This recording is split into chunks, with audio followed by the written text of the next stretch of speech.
All right. Hi, everyone. You're welcome to another episode of Privacy by Bants. It's always nice to have you around. And thank you for joining us on this episode of Privacy by Bants.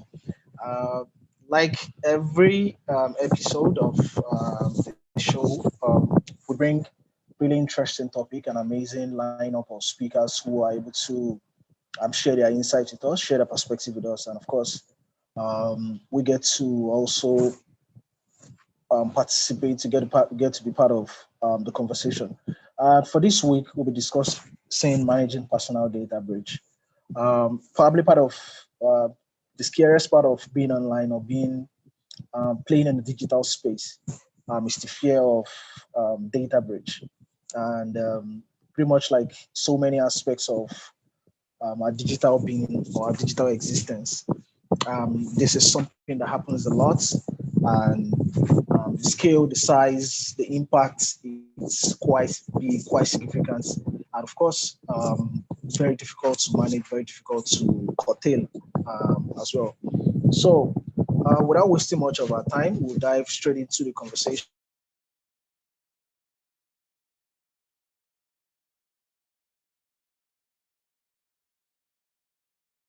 And before we do that, introduce my really amazing line of panelists that are joining us this week. So I'm going to start with Juanita. Please introduce yourself. Hi everyone, Anita Nagaba. I'm a lawyer by profession. I'm currently working as a data privacy officer here in Uganda, Kampala. Good to have everyone on board.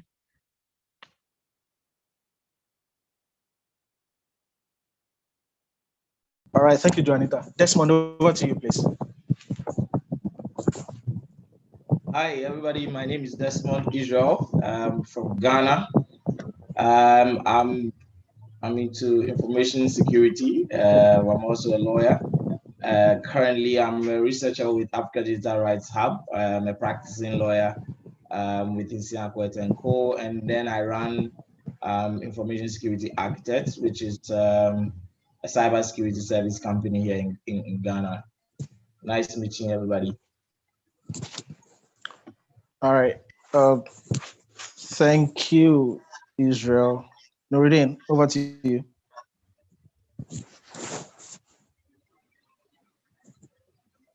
Noureddin, you're muted or you're mute. Oh, Noureddin dropped off the call. So we're just gonna proceed. So just by way of some introduction, personal data breach is something we hear a lot, and sometimes it gets confusing. Data breach, and it seems sometimes that even every form of violation is being described as a data breach. But more specifically, for the purpose of this conversation, we're focusing on that data breach that sort of concerns just the personal data. Because of course, when there's a security incident, for example, or when there's an incident, data that are not really personal in nature could also get lost or gets unauthorized access to, and all of that.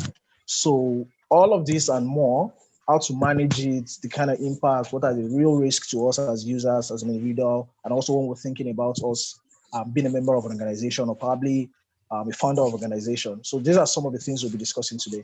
Noureddin, I think you're back. Can you quickly introduce yourself?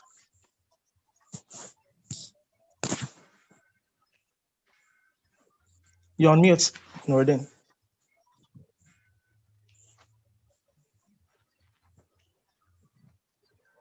Okay, you'll try again. I'm hoping it's not your network doing you dirty again. All right, so to get a conversation. Hi, Ridwan. Thank you very much. Sorry, you're back. My network, sorry, apologies. No problem at all. Yeah, go on, please. My name is Noureddin.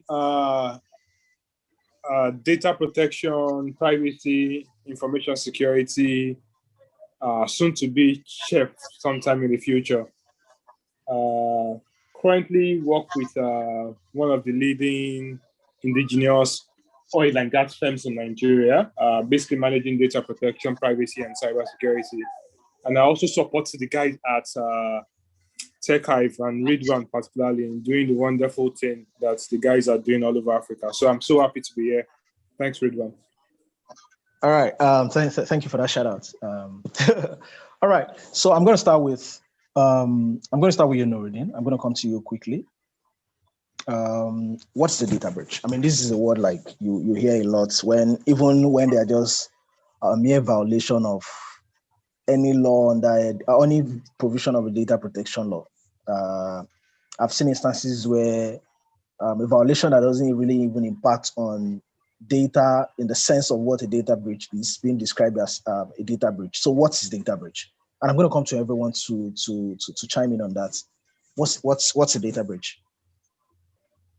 Okay, so thanks, Ridwan. I think it's better to actually start from. And I'm not a lawyer. I actually wish I'm a lawyer. I think I'll be able to provide more context into this. I think it's better to start off from what a breach is, right? I mean, we can all go into Merriam-Webster or Oxford Dictionary to find out what that is. But when it comes to regulations, especially data protection regulations or privacy regulations, a breach could mean so many things, right? And it's often good to put it into context. So when you just say breach, for example, that has no context. It can actually be lost in different meanings. So a breach can actually represent a breach of a requirement of a data protection regulation or a privacy regulation. And just saying a breach too by itself could also mean it's a data breach, or saying a breach itself can also be a breach of contract details, which means a contractual breach, as a party has actually breached part of the details of a contract. Or it could also mean a breach of trust, right? So more often than not, I always advise people to, rather than throw the word breach all over the place, let's always put it in context, which is what you have done by asking, what is a data breach? And by that really is confidential information or confidential data that an organization holds dear to themselves. That data has actually gotten into the hands, either via an unauthorized access or mostly unauthorized access, or maybe unauthorized modification of that data. It has gotten the hands of people who are not authorized to have that data. And basically, within its threat landscape, that could be as a result of so many things. It could be as a result of a cyber attack. Someone has actually breached your network perimeter, which is also a network breach by itself. Someone has breached your network perimeter. They are entered into your digital estate, and they have actually accessed your data. They might not have exfiltrated that data, but they have access to your data. That's a data breach. Once they exfiltrate that data itself, that's when we now get to hear it in the news most times. That also by itself is also a data breach. But I just felt like it's important to always put that word into context. Thanks, Ridwan. Thank you for that. Thank you for that. We're running a poll quickly. Go to, as you do every episode, sli.do or slido.com. Use your username and use this particular, let's say, hashtag or this code, so you can contribute to the conversation. Yeah, thank you. Or you can just scan this barcode here. So, Juanita, I'm going to come to you now. You're a data protection officer, and I'm sure part of the biggest, I always tell colleagues I know who are DPOs that I don't want to be in their shoes. It's probably one of the most difficult jobs to do. And that's, having a data breach is one scenario, and every DPO will say, God forbid. Yeah. So, and that is probably one of the biggest headache for DPOs. So, we're in the shoe of a DPO right now, and also we're in the heart of a lawyer right now. How do you define data breach, and especially in the context in which we're having this conversation, especially in the data protection context? Yeah, thank you.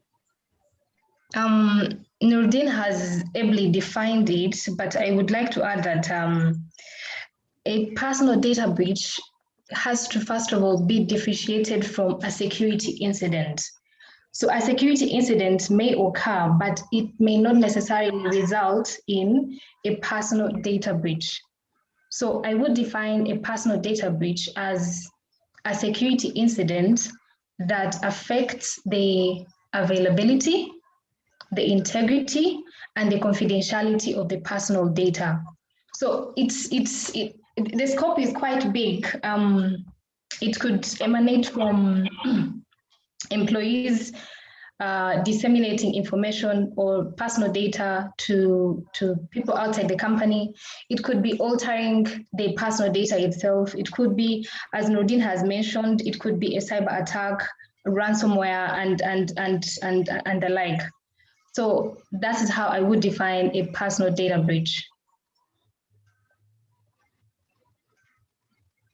Thank you very much. Thank you very much, Juanita. This one I'm going to come to you now quickly.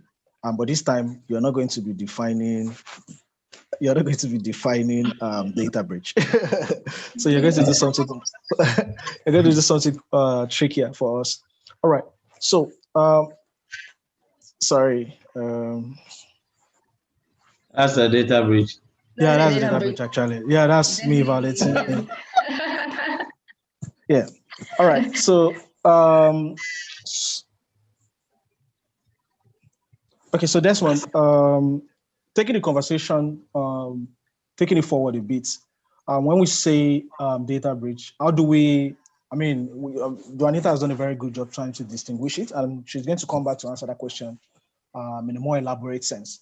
So, how do you say data? How do they manifest? I mean, they manifest in so many ways, from the most trivial examples to the very scary doomsday dystopian example.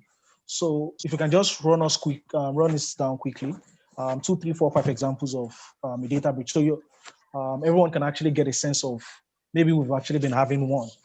The way I lost control of my screen right now, that's actually one. So yeah. So can you do that for us quickly, please? Okay, so we are trying to more like determine how we know that a data breach has happened. If you look at it from an enterprise point of view, where you are dealing with corporate, then usually it would, first of all, might be a regulatory position. You have some of the laws stating what they consider to be a breach. I'll give you an example. A few of the laws I've looked at, including Ghana, says that when there is unauthorized access to the information, and well, as a practitioner and a technical person, I also ask myself the question, okay, if the law say access, does it mean the law is confining itself to maybe confidentiality? Because there could be data breach that deals with the integrity of the information and not necessarily just access. There could be data breach that deals with the availability of the information. So for instance, if you have a ransomware attack and the attack is such that you've been locked out of accessing personal data, let me even make it more serious, sensitive personal data. Now, this sensitive personal data is meant to be fed into a patient diagnostics system so that the patient can be diagnosed. But then a ransomware incident has been able to affect that particular personal data. And I'm just guessing that our audience are already familiar with the very good explanation made on incident and data breach. So the ransomware infection or attack would be an incident in this case. But then the breach would be that whilst this incident did happen, personal data that is being held on a device or on a system, which turns out to be a health data in my example, which needs to be put into a diagnostic system for patients to be diagnosed, cannot be accessed. You notice that ransomware attacks do not necessarily, take the information. I mean, get hold up to the information. They just encrypt them. They use the algorithms, the codes to encrypt them and demand that you pay for a decryption key. But it still makes the information unavailable to you. So in Juanita's example of the CIA, which is confidentiality, integrity, and availability, you notice that availability here has become a problem because ordinarily the personal data cannot be accessed. That is a breach. Now, so to put it in a nutshell, you could have where the information, the use of the information is impermissible. So we have a third party who is a consultant. He works within a particular environment, and whilst he's doing his consulting work, he gets access to a particular server or device or computer that holds a considerable amount of personal data. So let me even make it simple. Maybe there's information containing social security for a few employees, and so that particular Excel sheet is an Excel sheet for employees. But the consultant is interested in the Excel sheet because the Excel sheet actually contains phone numbers and email addresses of these persons, and he thinks it's an opportunity to contact them for maybe further business or engage them in other stuff. You see, at that point, the impermissible use of that information, accessing and using that information, it's a data breach. And many organizations, especially in the Western world, and those trying to implement GDPR, they are even defining in their policies what they mean when they say a data breach has occurred, or a privacy breach, personal data breach has occurred, or a privacy breach has occurred. So that's actually one way in a nutshell by which you can bring this thing to bear. So I looked at it from just the technical bit, and then I looked at it from an example of what the law would have said a breach is. But it does occur in many ways. Just to top it up, consider an SMB, smaller company, running the service, and they have one laptop, but the service is run such that all customers, individuals who are using their service, all this information is stored on the laptop. Now, the laptop is probably in charge, it is being held by a supervisor, small company, so we can even say is the startup CEO. He has that laptop, and he has all the information there because, of course, that is where the core application sits, and they are yet to migrate to sit on maybe cloud servers or main servers. So he leaves his office, gets to the car park, drops the laptop at the back of his car, and then somebody quickly just rides a motorbike, pull this laptop back from the back seat, and he's gone. It looks very simple, very blank. It's actually some of the usual thing that happens around us, but I do tell you that is a privacy breach. So long as the laptop that is moving contains personal data and it is in the hands of an unintended person, it is a personal breach. It is a personal data breach, sorry. Ray. Thank you, Desmond, for doing that. Juanita, I'm going to come to you quickly now. And you yes, dived into the issue around making distinction between a security incident and a data breach. So I want you to speak more into that in about 2-3 minutes here, please.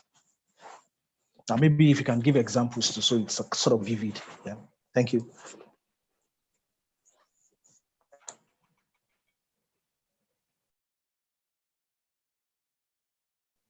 You're on mute, Juanita.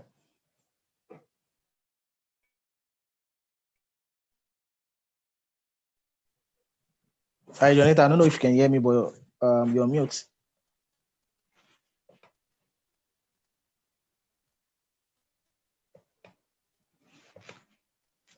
Okay, I guess I'm going to come back to you. So Nuruddin, I don't know if you can, I guess it's a network. You work more in the security you have your legs straddling between security and data protection space in your organization. So can you give us examples of, in addition to the technical and both, real life example that Desmond has created, can you give maybe 2 or 3 more examples of how this really happens within an organization quickly? Thanks. Okay, all right. Thanks, Ridwan. I think Desmond has sort of elaborated a number of points, which I more than agree with. Maybe other indications relating to part of what you asked is not all security incidents are actually personal data breach, and also not all security incidents are actually data breach. And I'll say why. I mean, so security incident by itself. I mean, most times I love going to the basics. So I feel like once you're able to contextualize and understand the basics and foundation of most things, it actually makes discussion very, very easy. And then people sort of say that sometimes it's pedantic, but then I feel like, I mean, that's my opinion. If you understand the basics, it actually makes it easy. So there are incidents and there are security incidents. I think it's also often good to also start from that point, understand what incidents are, then bring it down to what security incidents are. But I mean, I'll leave the incident bit. So having a malware infect your system, for example, it's a security incident. That doesn't lead to, might not necessarily lead to a data breach or a personal data breach, which involves actual personal data. That's just an incident by itself. What other example again? Someone, you receiving malicious emails or malicious attachments. That's also a security incident, despite the fact that you've actually deployed a number of protective mechanisms, technology protective mechanisms to actually prevent all those emails from coming in. I mean, that itself is also an incident because that particular action has actually made way beyond your security protective mechanism into your organization. But like I said earlier on, not all security incidents also are data breaches. And I think I like the point that Desmond mentioned. It's also important that whenever we talk about personal data breaches, we should not think about someone breaking into an organization and making away with data. It could also mean someone within the organization doing something not right with data, as in accessing data which they're not supposed to access. It also falls under the personal data breach in some regulation. So I think recently there was a case of a charity worker, I think in UK, that actually sent a spreadsheet with people's personal details into his personal email account. I think there's a case law under the ICO. I think the charity organization was actually fined. I'm trying to remember the name of the charity worker. I can't remember, but I think it's also listed on the ICO. There was also the case of an organization, charity organization, sending out emails to people without blind copying all the email address. That also was tagged under a personal data breach. So it's important to know that it's not only about people attacking your organization or trying to break into your defenses and exfiltrating data. That necessarily does not only constitute a personal data breach. It does, but then there are some other angles to it. But the other thing I wanted to add to what Desmond had mentioned, there was an article that TechHive co-authored with the guys at Nigeria Sec Force. It's called 2020 Year in Cyber and Lessons Learned for 2021.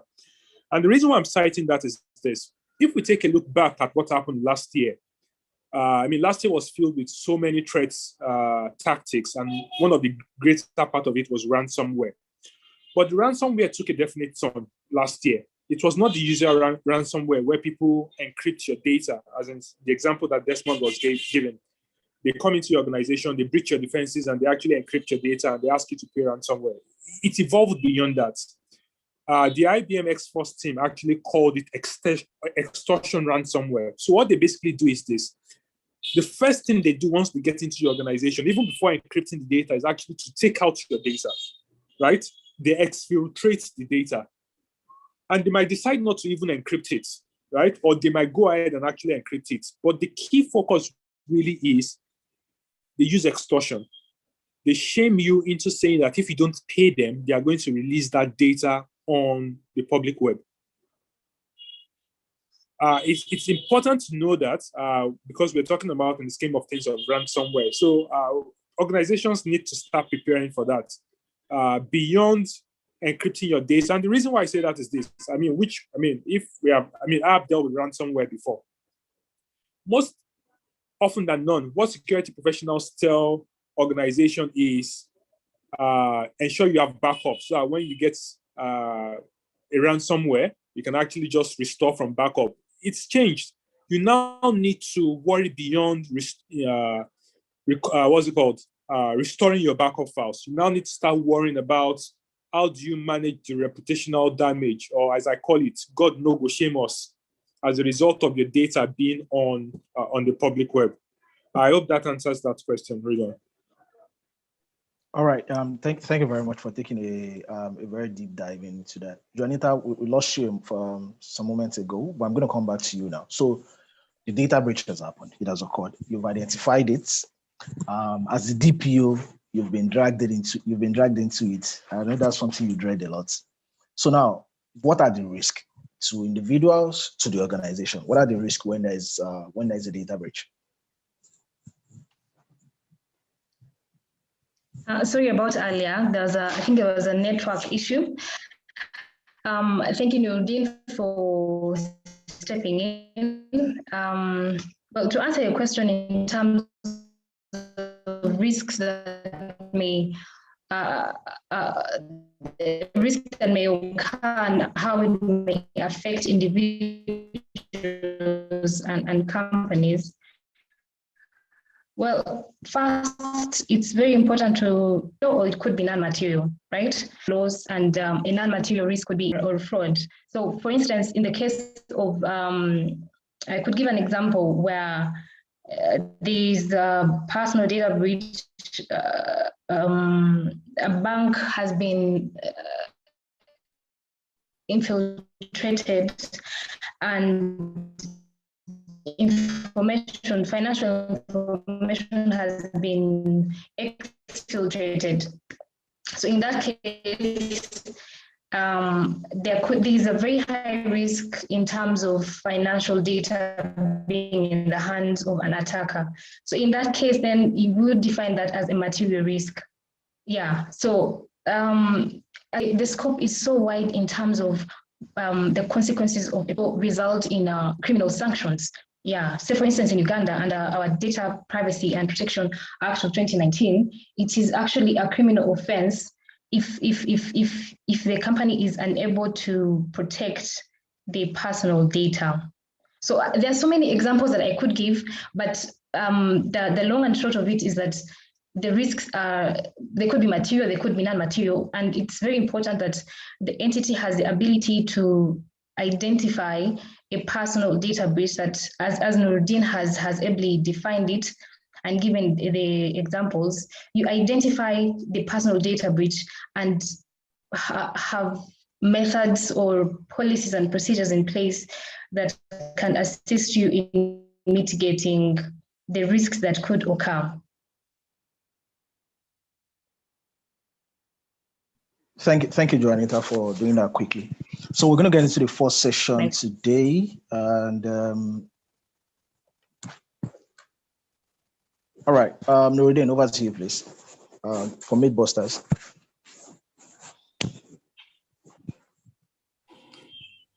So I think for Mythbusters, we have, so basically what we do here basically is we look at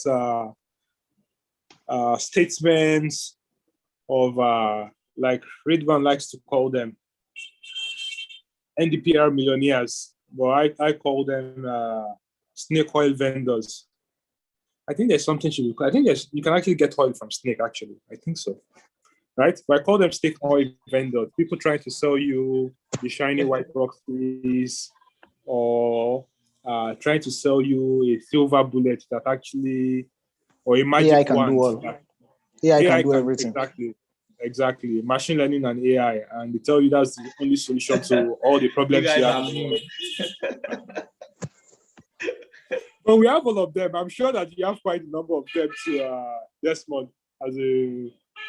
So we often hear statements like this, that we collect and store your data securely. I mean, there's no arguing with that. I mean, it would be good to know how they collect that data. But they say we collect and store your data securely using modern cryptography. We talked about this during the last session.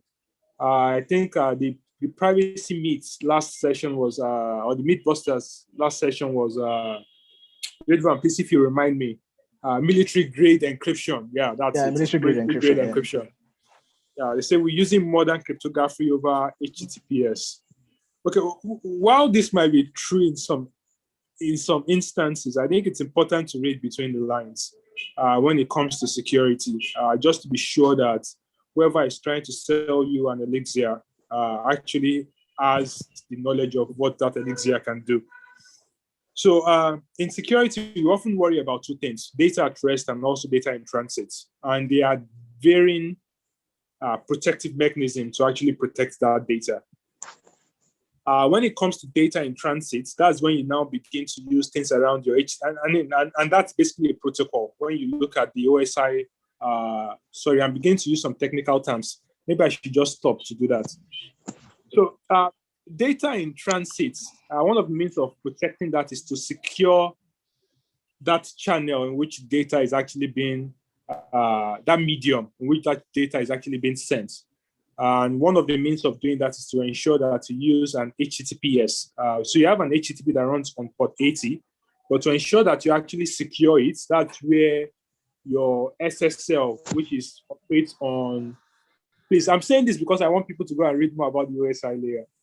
And I want people to start coming to challenge the likes of Desmond on security, right? So go to the OSI layer, the application layer, that's where SSL operates, and HTTP by itself operates on the presentation layer.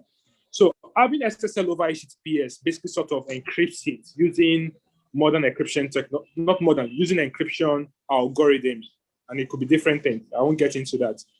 So what I'm saying in essence is this: when you read HTTPS, it's mainly focused on data in transit. If someone says that we are using HTTPS to protect data at rest, please, buyers beware. It's basically a Bitcoin vendor trying to sell you a reporter's magical wand to secure both data in transit and also data at rest. All right. Thank you very much, Nuruddin, for that. Desmond, I'm going to come to you quickly now. Juanita has responded about, okay, what are the risks to individuals? What are the risks to organizations? So now, again, the data breach has occurred. How do you respond? As an organization, you are sitting as a CISO now, maybe you are wearing the two hats, even though, I mean, that might probably infringe the provision around appointing the data protection officer about the prospect of conflict of interest. But let's assume these are our it's to pray that it doesn't happen. God no go shame us. God no go shame us, right? so let's assume it has happened now. Okay. So I mean, as an organization, how do you respond? Internally, externally, how do you start responding? Yeah. What's the first line of action? What should an organization do, or what should individuals do? Okay. So you see, the most exciting thing about discussing security incidents is that for anybody who's worked around that space for a while, you know that it does not end at the discussion about security incidents and the breach. As soon as that kicks in, there's the principle of incident response, which should have to come in. Okay, so for our listeners, this is the time that you pay attention to incident response, because if you're dealing with large corporate or even with yourself, you need a strategy by which you are going to respond to these things. And that's why we deal with incident response. And the incident response itself comes with its own catalog of stages that you need to go through to deal with some of these things. I'll just mention them, and then I'll drift back to trying to discuss things more practical. But I thought that it's important people understand that whenever you have a conversation about security incidents, in fact, like Nuruddin sir and Juanita also added some flesh to that, there are events that leads to incidents. Out of incidents, you have security incidents. Out of security incidents, you have privacy breaches. So where the breaches occur, where incidents occur, not just the breaches, because breaches actually would be a subset of incident, but where security incidents occur, the light bulb here is that you have to kick in incident response. And that's, some of you might have heard about incident response teams, incident response management. All these concepts are there. I'm sure your further reading will help you. But once incident response kicks in, you're looking at containment. That's one of the windows for incident response. Containment is basically saying, look around you. What has happened? Do you know the source? Identify the source. And then we have a principle of RCA, which is root cause analysis. That comes at the tail end. But then you need to understand what is happening in your environment first. And so today we are discussing issues about visibility and resilience. Visibility basically to say that, do we have eyes on the important things around us. Where is the data flowing to? Where is it stored? If you're in an environment where you don't really understand the assets around you, it will be very, very difficult for you to do containment, because you need to deal with where the breach has occurred. You need to plug that loophole. In other words, you need to secure your operations. And then you move into the issues of eradication. Now, the eradication is now dealing with, you see, because you've done your analysis properly up there, and you're dealing with containment, you know what you're dealing with. So now eradication will deal with things like fixing the vulnerability, maybe patching a box, plugging some wires, reconfiguring some VLANs. It depends on what has happened and where and how the breach occurred.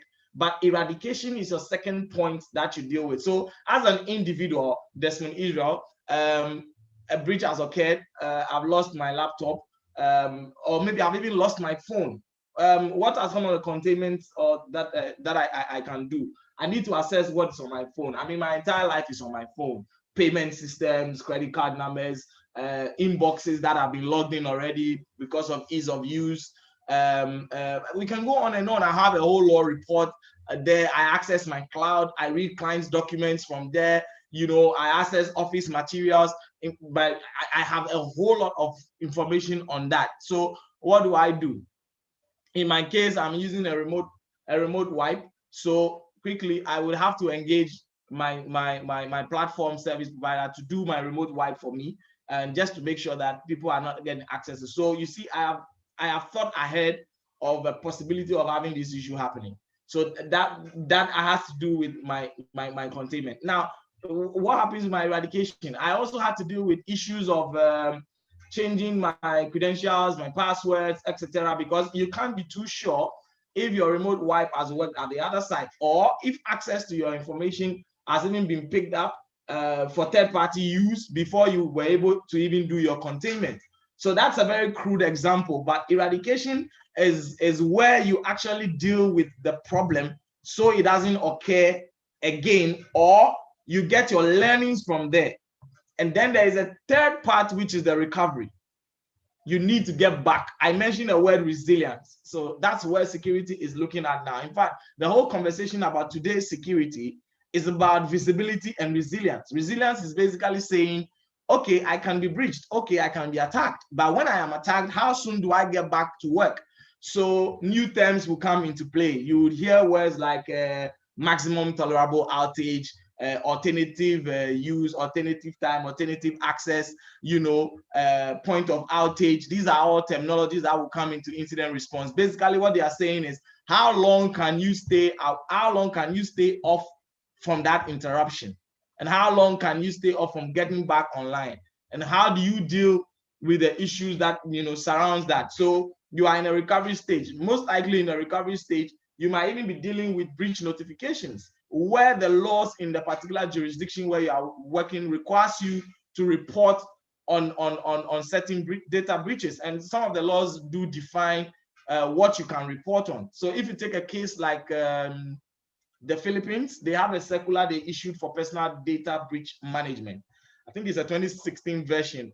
Forgive me if you are searching and my dates are wrong. I don't have them before me.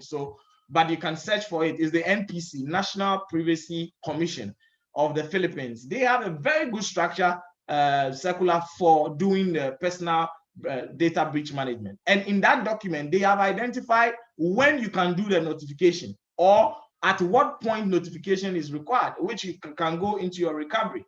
Then you go into the review. So just so I don't leave you hanging, a typical notification, if I go back to the Philippines document, then I remember where a breach occurs and sensitive data is involved. So sensitive data could be medical data, data about people's sexual orientation or political affiliation, etc., etc. When that occurs, under that circular in the Philippines law, you must give a breach notification. And I know there are other categories that they give. And of course, the review. Review is your point of learning. What have you gained out of all these?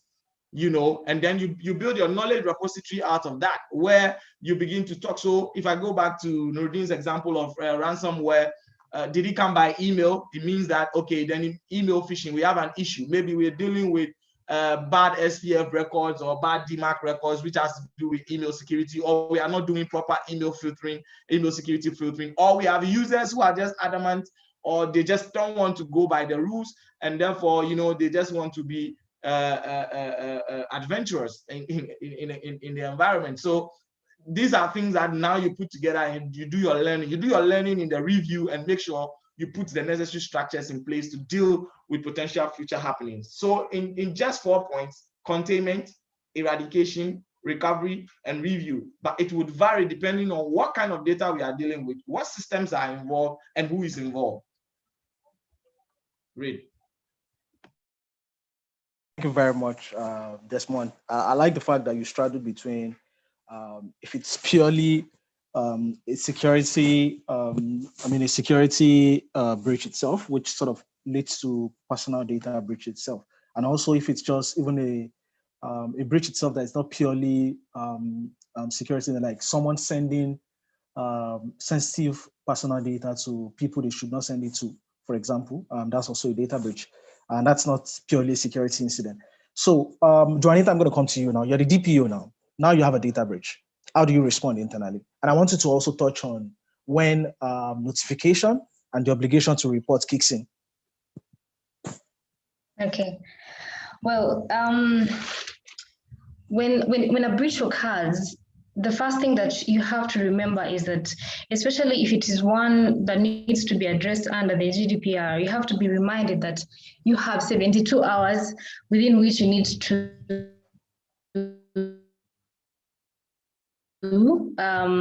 determine. So you don't panic. That's the first thing that you need to do. It's very important that whenever a breach occurs, you just do not panic. Then you have to set a timer from the time the breach occurs, ensuring that you're within the 72 hours. If it is such a breach that is one that has to be reported to the supervisory authority within that time frame, right? Then you have to find out exactly what happened. What exactly happened? How did it occur? What is the extent of the breach? How has it affected the personal data? And then once you have done that, then you try and contain the breach.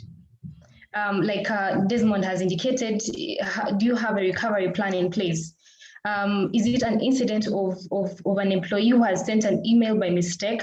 In such a case, then you have to communicate to the person or the wrong recipient to delete that email. Is it a case of a stolen laptop? Do you have measures in place to wipe out that information remotely? And then once that has happened, then you have to communicate to the data subject and inform them to, for instance, change passwords. Yeah. So at all times, it's very important that you assess the risk and the potential harm. Yeah. Because if it is a breach that is going to affect the rights and fundamental freedoms of a data subject, in that case, as you all know, under Article 34, you have an obligation to inform the data subject without undue delay. This is especially very important when it is in cases of sensitive personal data. As Desmond has indicated rightly, information such as health data or sexual orientation, such kind of information, it can adversely affect the data subject. So when something like that happens, it's very important for you to determine, well, like I often say, you have the discretion under the GDPR, you have the discretion to determine whether it is a risk that warrants you to inform the data subject. And if it is one that really warrants you to inform the data subject, then you have to inform them. And the reason why that is so is that you have the data subject may be in a position to mitigate the adverse effects of the breach. Say, for instance, they may decide to change the password on their end. Yes, and you posed a question in terms of notification. I think I have addressed that as a submitting. Yes, notification. In terms of notification, that is under the GDPR. In terms of notification, again, you have the discretion to determine whether it is a breach that warrants notification to the supervisory authority. Is it a breach that warrants you informing the data subject without undue delay? Because ultimately, it's very important that you try and mitigate the risk in any way that you can. But also, it's also very important for our listeners also to be aware that as much as they have the obligation to notify the supervisory authority or the data subject, they also have a responsibility to keep a register of all the personal data breaches. It doesn't matter the severity. It doesn't matter whether it was a breach that needed you to report the supervisory authority. You have to keep a register, and the reason for that is because you need to have a monitoring and evaluation plan in terms of how many breaches have occurred. Some of the breaches may go undetected. Instances where employees disseminate information, personal information about clients, things like that. If you do not have a way of monitoring how personal data breaches have occurred, then it becomes fundamentally difficult for you to deal with similar situations if they were to arise in the near future. All right. Thank you, Juanita. Thank you for. Ridwan, please, if you don't mind me. Okay, go on, please, quickly. I just want to add some little things from a different point of view. I think Juanita and Desmond has actually aptly captured end to end what that is. But then, just a quick one. So I don't know whether it's okay. Let me see if my boss is online first. See no evil, say no evil. Okay, so I was in an interview recently, right? So I can say that I was in an interview recently, and I was asked this question that, if a data breach should happen, what would be the first step? And I took some lessons from that. This interview was for a very big organization with millions of customers, numbering over 20 million client base or more than that, and branch offices all over the federation. No, I'm not saying federation, so nobody can actually know. All over the globe. Yeah. Right? From there is more often than not, I know we have standard incident response plans, we have obligatory notices or data breach notification to give to regulators. Let's not also forget that you also answer to people within the organization. When a data breach occurs in most organizations, first person who are going to be hearing or most likely be depending on the scale of the data breach. I'm talking about the large scale data breach now, is probably the MD or the CEO. And more often than not, they are worried about, are we losing money? And that's a very tricky question, right? It's either we are losing money from a financial point of view, or indirectly because of what is actually lost in terms of the personal data and things around, maybe suits that may actually come along with that. So the DPO or a CISO needs to be prepared for that whenever a breach to that extent and scale actually happens. And the other thing I'll do is I'll drop a link in the chat box. There's something often that happens whenever a data breach occurs, especially all those large-scale data breach. It's called the 5 stages of grief for data breaches, and basically it takes. And every organization do that. I've not seen any data breach today that most organizations will not fall into any one of these 4 categories, and some are actually move from category 1 to category 5. I'll just pop that up into the chat box so that people can read that up. There's a brilliant article by Troy Ons on that, where people first say that, it's a stage of denial, which they say that, it didn't happen to us, or it happened, but no personal data was actually involved. And they begin to move into the next phase, which is actually anger, where they now try to attribute it to someone, whether North Korea or a boy sitting down in a basement in China, or someone on the internet that has actually posted that information. There was one recently today. I think Moses just shared that information with me on WhatsApp. It's actually on Twitter too, about one of the Nigerian agencies. And there's also bargaining, where they begin to say, okay, they begin to own up, then go into depression, and finally into acceptance. I'll drop the notes, but I think it's a beautiful read. Just thought to add that. All right. Thank you, Norodin. Thank you, Joanita. I mean, those are like really very good intervention about say. And what I'll add to that is that for individuals, there is the fear of identity theft, and there's also the emotional distress that comes with being a victim of a data breach. There's also the part that there might also be loss of value from information when your information is in wrong, and that's why it's so important when you see on Bar and Bants. I think the first episode of Bar and Bants we had was around um, these people who sell phone numbers. And when you don't know how long or how far, how wide things like this could really go, and it could be more than just phone number. I mean, you can think about your health data that probably has more health. It has a longer shelf life than financial data, for example. Then there's also the fear about losing control over the information, limitation of your right, discrimination, financial loss, from also misuse of if it's your financial data or maybe your credit card or your debit card, for example. And for organizations, there is the risk on the loss of customers' trust, which underlines the relationship.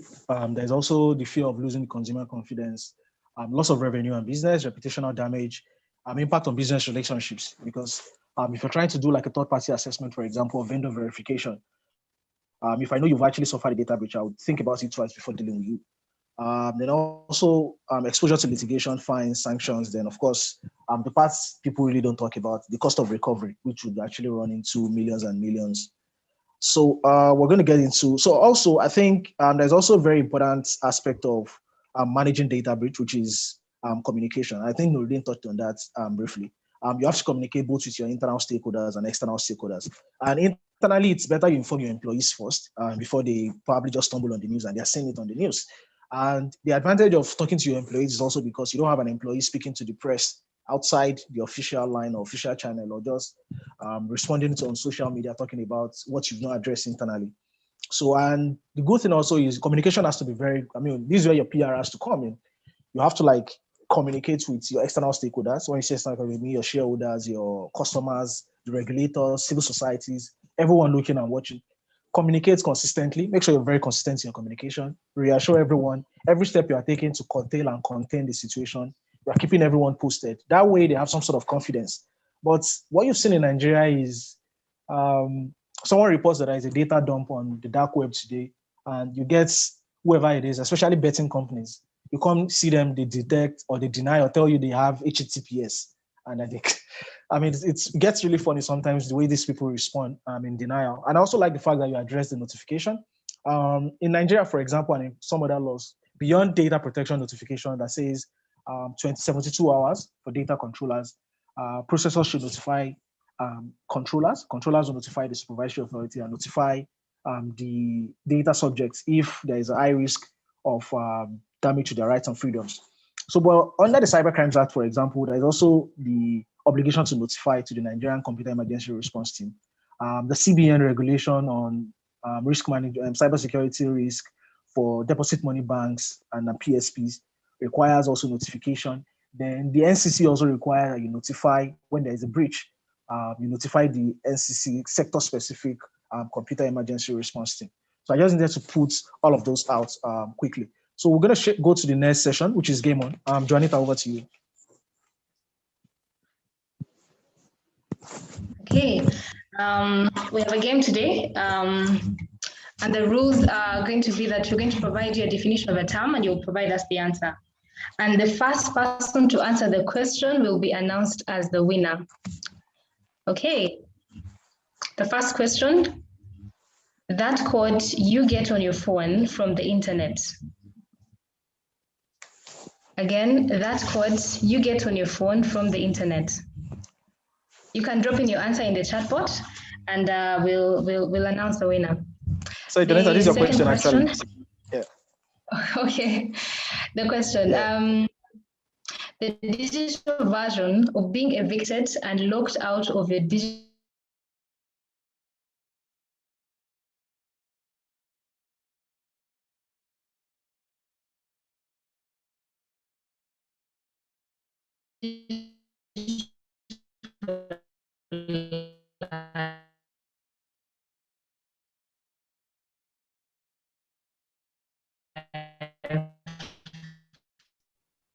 it's a type of computer program that once it has access to your systems may, and often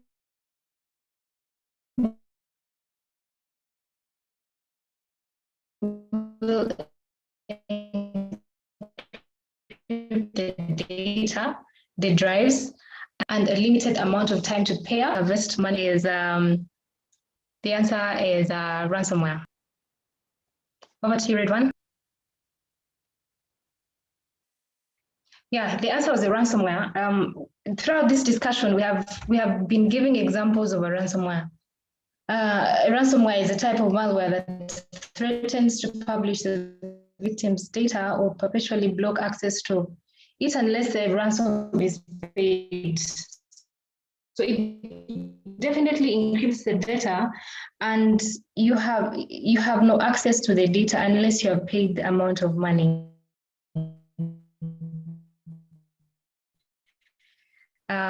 Yes, so it is a ransomware, and the winner is Yusuf. Over to you, Ridwan. Thank you, Joanita. Thanks to everyone that contributed. Like, we have really fast fingers this week. That's nice. Yeah, we do. Congratulations to Jola. Nice one. All right, so I'm gonna come back to you, Desmond, again. So hang on a bit.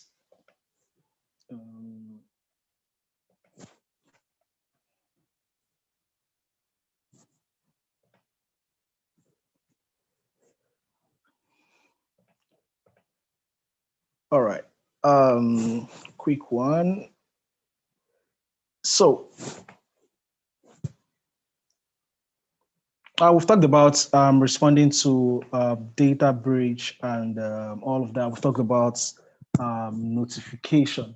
So what should users, what should they be on the lookout for? What are the things they should look out for, especially when it sits? So I'm gonna give another example, and this is an example I like to play a lot with, which is if you're meant to send an email using BCC, which is you're trying to blind copy everyone on that thread or everyone on that email chain, and you use CC, thereby exposing the email address of every other person on that email chain.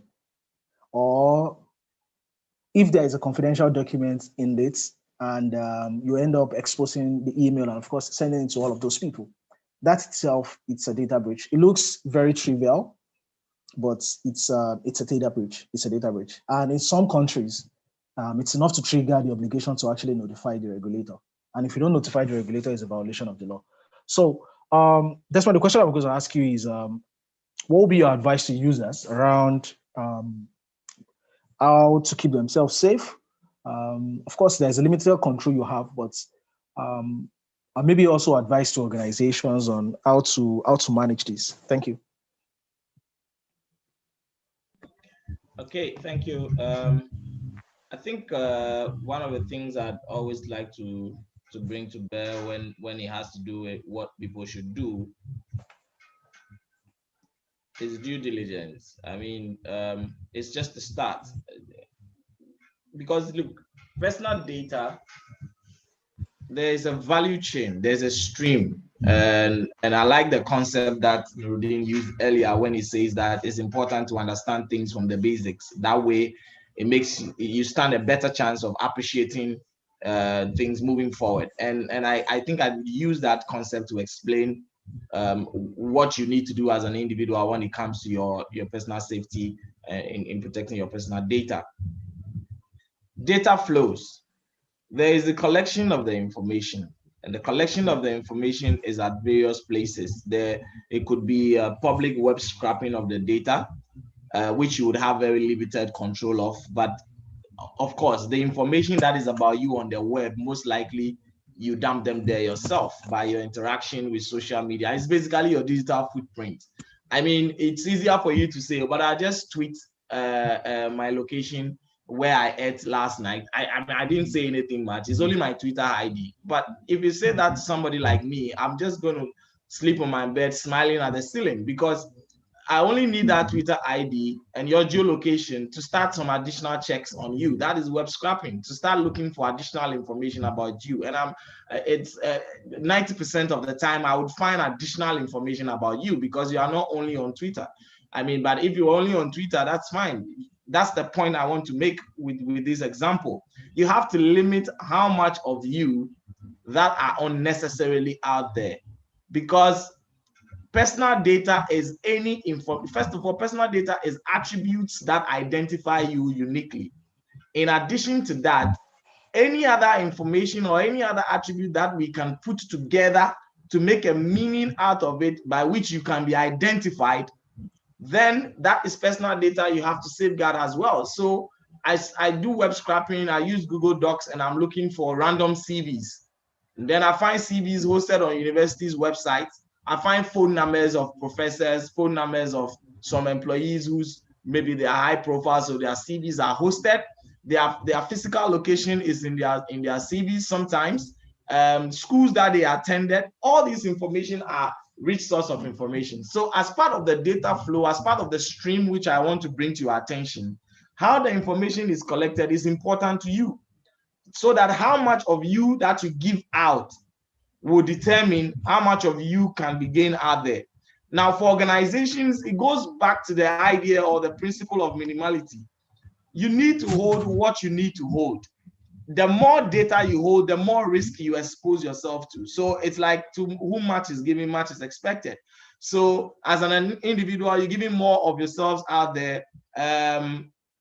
As a corporate, you are collecting more than you actually need. It means that you should put in more measures to provide that kind of safety. The second thing is to do with having collected the storage. Where does it sit? Both from the individual and the enterprise point of view. Is it that in your social media account or your email account? Is it on your device, as in your phone, your tablets? We could name them. You have lots of cloud accounts where you're storing your information. You need an eye on all these things, and you must ensure that security is up to date. I mean, you set up a password for your email account and it's 2 years old. I have word for you. When data is breached and they are dumped in the public, they stay there. You can go to public repositories and look for them. I mean, via a simple Google Doc, I can give you a dump of at least minimum 100 email addresses, which are probably Gmail addresses, random. You understand? With username and passwords. What it means is that at the time of the breach, if some of these users have not changed their credentials to those accounts, whichever accounts they are, whether they are email accounts or they are on personal servers, whatever the breach is, the principle is, if you've not changed your credentials or your passwords, or you probably have not applied some two-factor authentication after the breach, you are still exposed. You are exposed. You are as exposed as old as your password was. I don't even know if I'm making sense. I mean, if your password is 2 years old and the breach occurred a year after, you are exposed 1 year more because you've not changed your credentials after the breach. So basically, I'm saying that individual point of view, how much information you give out of yourself. Corporate point of view, how much information you are collecting. The individual, again, what sort of security do you put in place? And security for corporate is usually administrative and technical.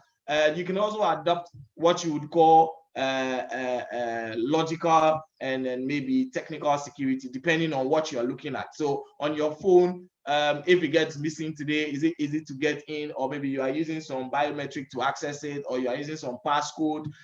Do you have private accounts or private applications on there that secures some information about you? I mean, on and on and on and on. And then HTTPS is spoken of already, which is data in transit, more applying to corporates. But as an individual, if you are going to use services, you also want to be sure some of these things are in place.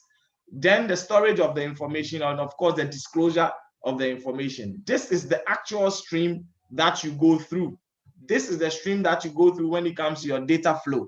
And a proper data flow is done when you actually look inward. Where is the information coming from? Where am I sending it? And what is it being used for? etc, etc. So you need to pay attention to some of these things. Really, we are not going to have a silver bullet solution to this. A lot has to do with common sense. A lot has to do with paying attention to some of the things that you put out there. And I spent a little time to discuss about how much you put out there, because there's more of you that you put out there than there is to your email account, your email and password that you're probably afraid of, or your social security number, or maybe some other information that is being held by a data controller. The caveat: this is not to say that data controllers who have collected information about you can use it anyhow. Far from that. The point I'm making here is you also need to pay attention to how much information of you put out there in the world. All right, thank you very much, Desmond. If anyone wants to contribute, you can do that via the chat, or you just raise your hand, and I'm going to give you the. I'm going to give you access to talk. Moses, let's take you quickly before we run into the next session.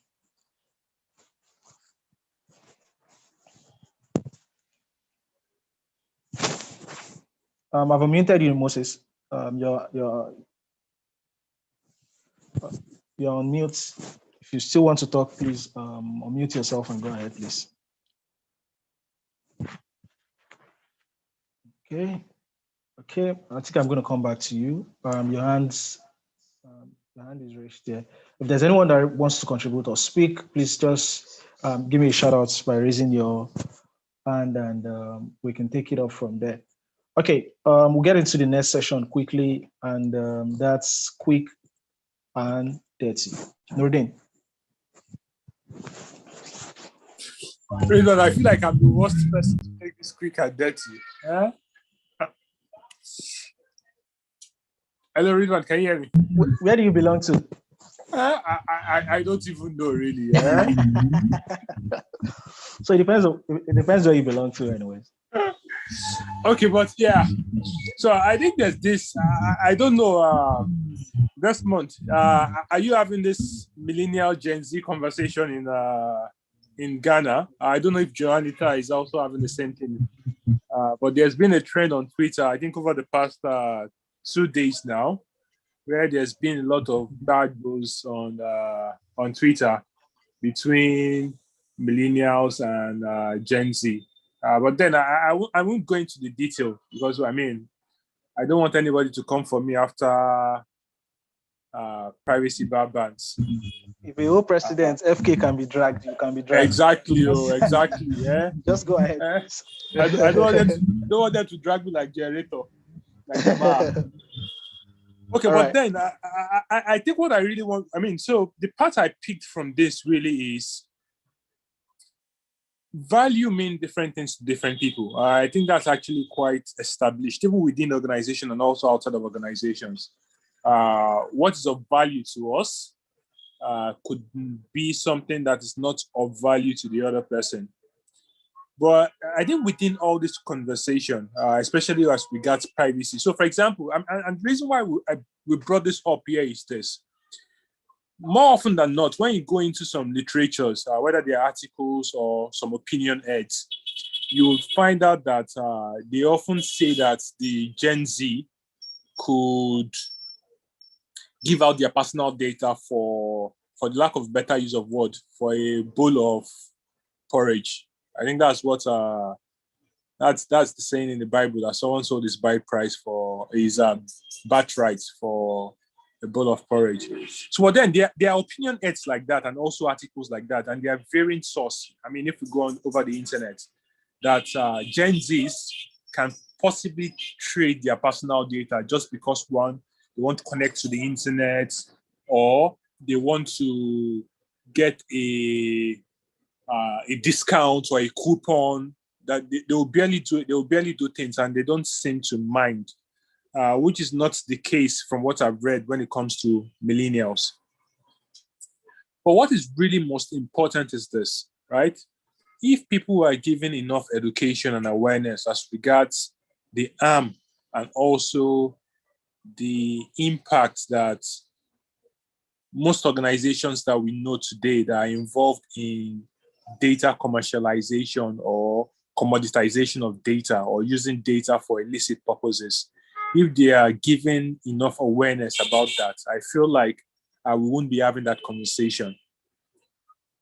because personal data matters to every one of us, just the same way some of the fundamental human rights we hold dear to us today. It matters to every one of us. So I do feel like within this conversation, there is something that binds us together when it comes to debates around privacy and data protection. And what binds us together is, at first, we are humans.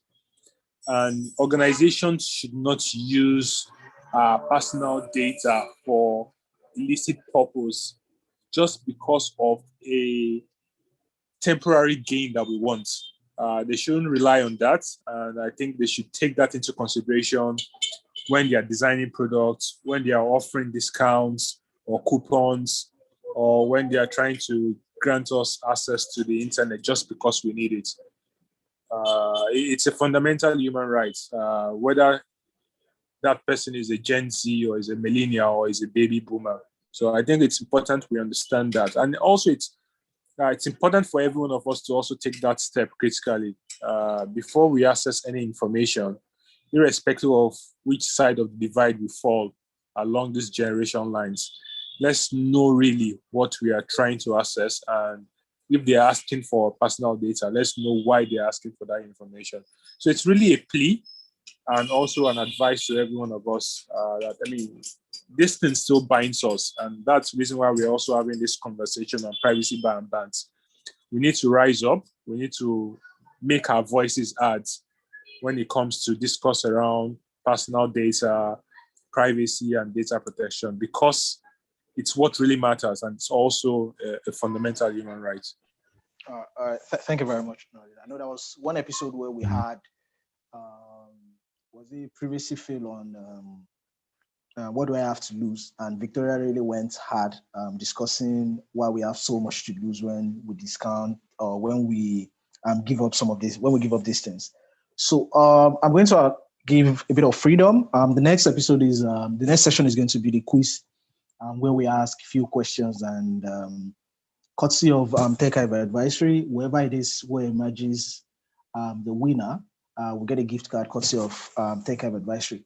But while I'm going to allow people to get on that, to open their Slido, and before the quiz go live, Juanita, I'm going to come to you quickly, and in about 2-3 minutes, I want you to, what will be your recommendations or your suggestions to individuals and organizations on how to keep themselves safe? Or how to maybe also be responsible when dealing with data breach? Yeah, I think that's the question. How to be responsible when dealing with data breach? I think the one thing that has always stood out is that at the very core, it's very important that organizations cultivate a culture of personal data privacy and protection. Because once you have that culture that is deeply woven into the fabric of an organization, then it becomes very easy, one, to identify a personal data breach, and also for employees to be aware what they should be doing in the event of a personal data breach. Because when you have this culture, it means that you have policies and procedures in place that enabled you to deal with personal data breaches. And my personal experience so far has been that you have trainings that you conduct, or you come up with policies and procedures. From a compliance perspective, most of the lawyers, or most of we lawyers, we tend to come up with the best document that we believe that is going to assist the organization. But what we forget is that this document has to come to life. The employees have to appreciate the importance of this document. So it's not enough to just have these policies and procedures in place. You have to continuously remind the team of the importance of the policies and procedures. You have to continuously train the employees. And in doing that, then you're cultivating a culture of protecting personal data. I particularly like that Dean has raised a very important point, that most people don't appreciate the importance or the value of personal data, and that is why they are more often than not willing to give out this information in exchange for a particular service. So yes, have a very, very clear culture, a culture that is well understood, a culture that that defines the organization. At the same time, the other issue that I have observed in my experience is that it's very important not to just say that you have a data protection officer or you are adhering to certain laws and regulations. Data management has to come from the very core. It has to get the support from the executive management. Executive management, the senior management team has to appreciate the importance of protecting personal data.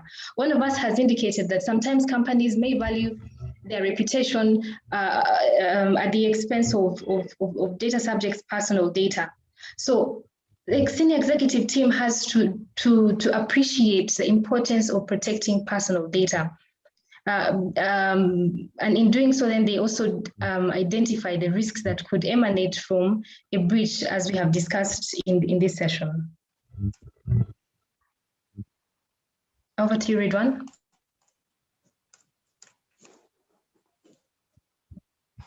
All right. Thank you, Juanita. Thank you very much. Going to allow about 2 minutes thereabout to see if we're going to get more people signing up for these. Let's see if we're going to get more people before the quiz go live. Okay. And I have about 3 people there right now, so I'm going to wait a bit to see if we're going to get more people. So maybe while we're getting more people to join the quiz, Rodin, can you do this quickly? Oh, sorry, Desmond. Yeah, quickly, please. Yeah, sure. Okay, so guys, I'm sure you've seen this a number of times. We take your privacy seriously. I mean, some TechCrunch article that I read quite some time back actually stated that this very statement has found itself in a lot of PR for breaches in the US, and I think they did a research in California, and they said they actually 1/3 of about 285 breach notices that came out for PR purposes has this line in there. I mean, that's quite funny. Listen, my position about this is that people don't really take you serious when they are claiming to be taking you serious, and the examples are out there. Anybody follow the OkCupid data disclosure? The first information that came out from OkCupid had "we take your privacy seriously." Now, when they began to interact with them and were interviewing them, one of the profound statements that OkCupid representative make on behalf of the company was that we are in an era where websites are constantly experiencing account takeovers and attempts. That's not funny. You understand? But this is a company that says that we take your privacy seriously. Now, if you want to take privacy seriously, we must see it in the work that you do, the investment that you put through, and even you can have a foolproof system, but how you respond to it. And a very good example of this, in my opinion, is how Zoom responded to its breach during the lockdown. They admitted the breach, yet they explained how it impacted the system and the fact that it has to do with a third-party API plugin. They explained it, and they went ahead, and within 24 hours, they have remediated the breach. That is somebody who says that, I mean, for me, and it's no advertising, these are public records, you can always verify. If such a person tells me I take your privacy seriously, I'm more inclined to believe them than most of the people using these statements as a cliche all over the place. Point is made, and that is companies must act their words. It is not enough to put these lines in there, because really the protection of privacy, the guarantee of security is not rhetoric.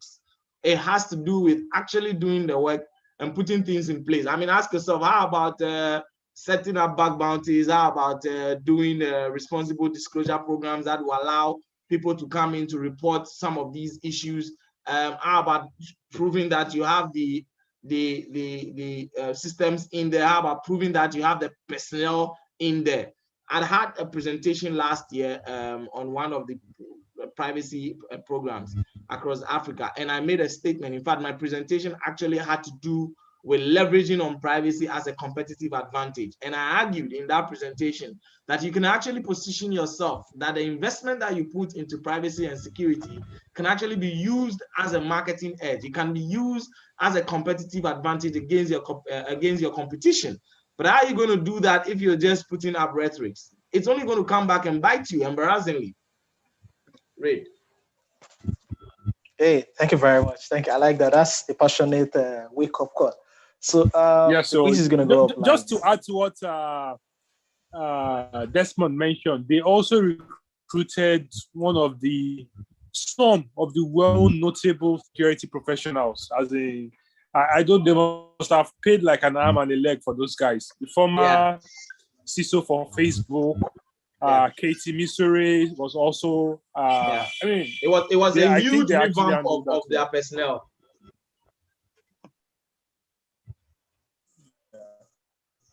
All right. We'll go live now with a quiz. Yeah.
Who is our winner for this week?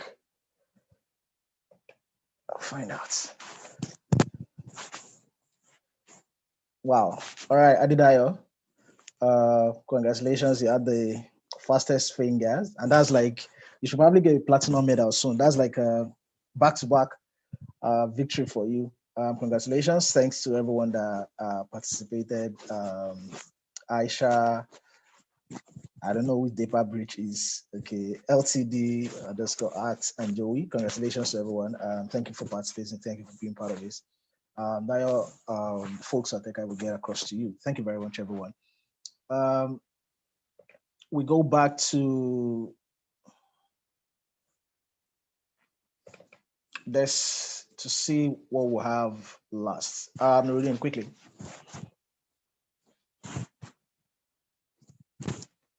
For the tool of the week. Okay, so I recommended tool for the week is called Metadata Cleaner. Basically, what that does is to clear up all those data. So, for example, using your documents as an example, it helps you clear information around the document properties, who created the documents, who last reviewed the documents, date created, date modified, and all those information. So basically what it does, basically, it uses an EXIF tool. And it's important to also mention here that the EXIF tool is something that is used by guys who are involved in digital forensics to uncover metadata within files, right? So I think that speaks to the nature of cybersecurity tools that it can be used for both good and evil. If that's the right word to use, right? I think most cybersecurity tools can actually be used for those things, and that's why you have the Computer Misuse Act. So it basically helps you to pick up that metadata. You can actually decide that you want to clean up the metadata. I mean, it's a very good tool, especially for journalists or people who want to remain anonymous when they want to share documents. But then let's be mindful of most of this solutions. But I mean, it's a very good tool which you can use to clean up metadata within applications and all that. I mean, even though it says that there are no cons, I would say that buyers beware. I mean, let's be mindful. We've had cases of tools in the past where, even recently, I think there was someone that's actually still dragging Brave on the internet, on Twitter today. Even though Brave it's a powerful web browser, it's a well recommended. I recommend it over any web browser today. But then let's take note of this. Then also what you have mentioned is Max 2. So I think that's it from the radio. Thanks. All right. Thank you very much. I mean, EXIF Cleaner is an incredible tool. For a bit of context, if you're wondering what metadata is, I'll just say metadata is the data about the data. So think of putting a call across to your friend, your best friend, whoever it is that is close to you, and you probably say things you probably don't want someone else to be privy to. So the voice call itself is the data. So the metadata is who you are calling, the time you made the call, possibly if the location where you were when you made the call. So if you look at it, metadata alone itself, it doesn't say anything. The name of the creator of a document might not say so much if you look at it about a document. But if you use it, bring it to some context, or you aggregate it with some other things, it creates a bigger picture than it's normally. It creates a bigger picture than if you look at them single-handedly. So that's what metadata is basically. All right. Thank you everyone for joining us this week. It's about time. While I run the last poll, Juanita, we're going to start from you. Your last, what will you say to everyone who has attended? What will be your parting shot here?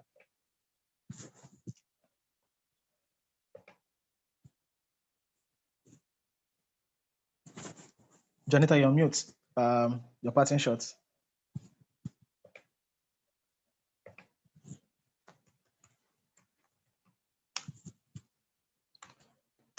Okay, probably she's struggling with a network again.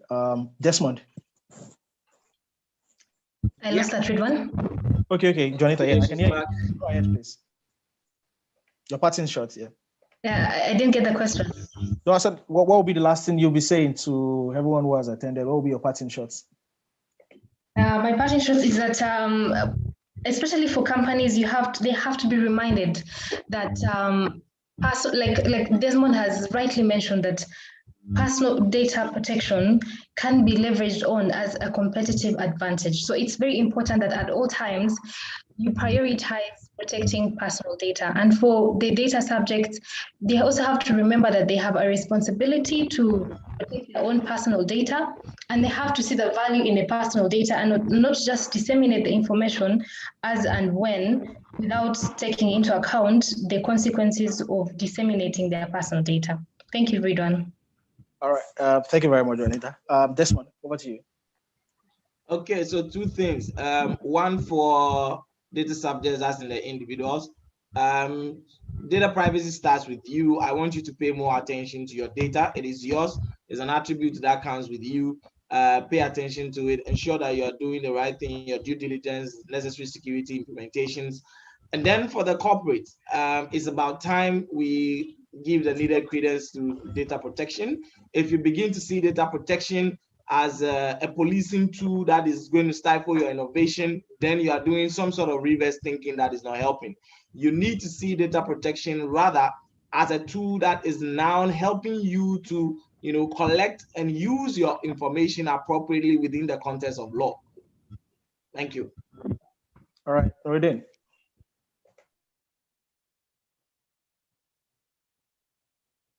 You're on mute. Let me start with the corporates.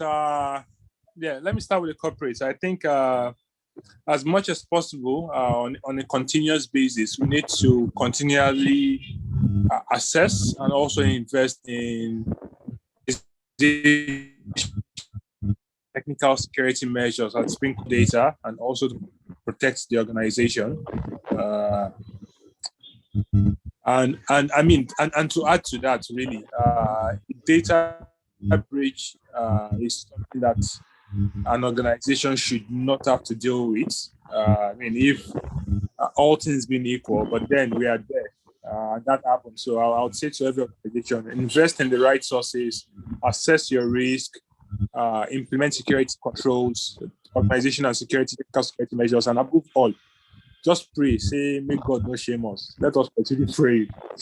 For individuals, I think we need to just continue to be aware. We need to keep the discussion on as regards personal data, privacy, and data protection. And then let's ask the right questions. Let's test the limits of the law and engage regulators as much as possible to improve privacy data protection within Africa. All right.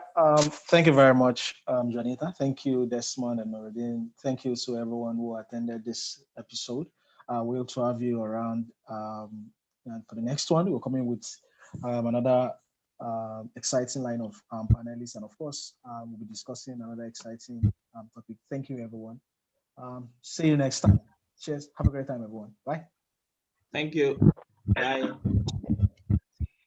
Thank you. Bye-bye.